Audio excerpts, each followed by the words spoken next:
So, according to our gospel reading today, there are two ways of coming to faith in the risen Christ: through actually seeing and touching him, and through hearing and believing the good news proclaimed by Jesus' witnesses.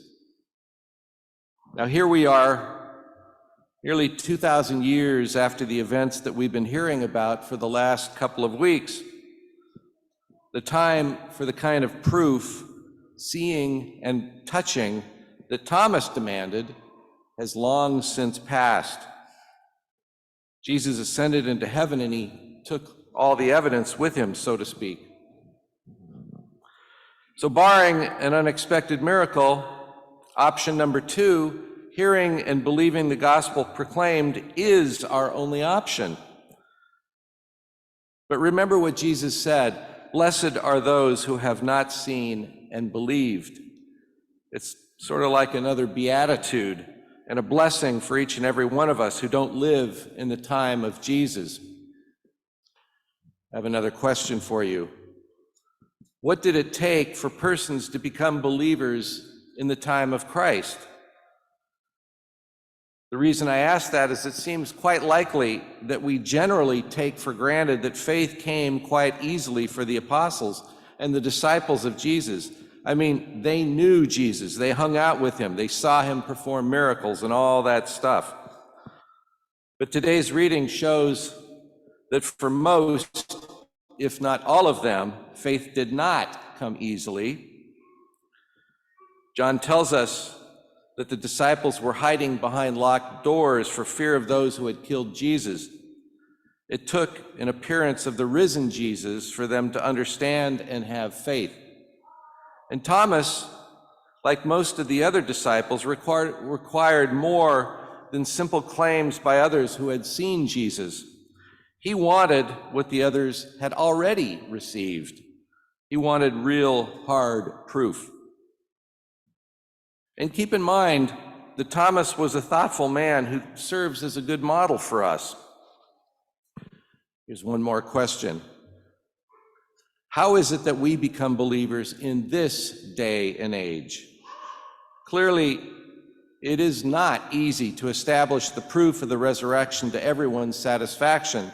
And don't forget that the risen Jesus appeared to a large but very limited number of people before ascending to his Father. The very vast number of believers since the time of Jesus has come to believe without seeing and without typical so-called proof. But let's take another look at Thomas again.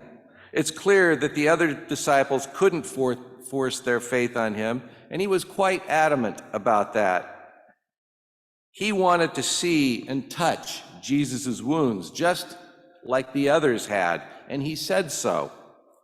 And so, Jesus did appear again, this time with Thomas present. And notice this: Jesus did not reprimand Thomas for his refusal to believe. He actually met Thomas in the place where Thomas was, in his honest doubt. And here's something else that Jesus did. He accommodated himself to the conditions that Thomas laid down. And so he invited Thomas to touch the wounds of his crucifixion, just as Thomas had asked.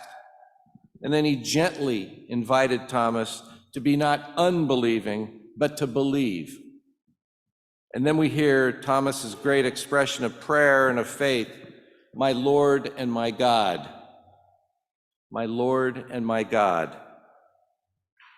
By the way, I pray that prayer every time I raise the consecrated host and chalice at Mass.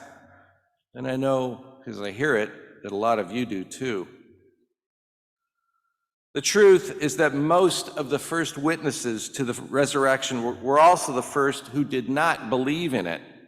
And Jesus had to make a real effort to lead them to himself. And here we are, 20 centuries later, each of us in varying degrees of belief and unbelief, just like Thomas and the other disciples. And I'd bet quite a bit of money that more than a few of us are frequently moved to ask the Lord if he's really there. And I'd also bet that he gives us signs that we all too often don't recognize them for what they are, signs that he is here.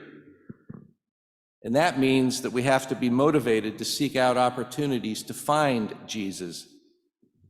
And in order to do that, we have to leave room in our hearts and minds for him, because he will not force us to believe. It's quite likely that he won't appear to us like he did with the apostles, but you can be assured that he is calling out to each one of us. And like he did with Thomas, he'll meet us where we are at any given time, and even in our doubt and unbelief. And the wider we open the door to him, and we have to be intentional about that, the sooner our doubt and unbelief can be pushed aside. So here's a thought and maybe a suggestion for you. When you have doubt, make up your mind to take that doubt directly to Jesus. Now, certainly you can and you should share your doubts with someone you trust, because maybe that person will serve as an instrument of Jesus, in which case be sure to thank Jesus for that. But also take your doubt to Jesus himself. And so begin to have an ongoing conversation with him, and that means you should not do all the talking. As you're having that conversation, know that we all have an intuitive, built-in sense of God's presence and action. He made us that way.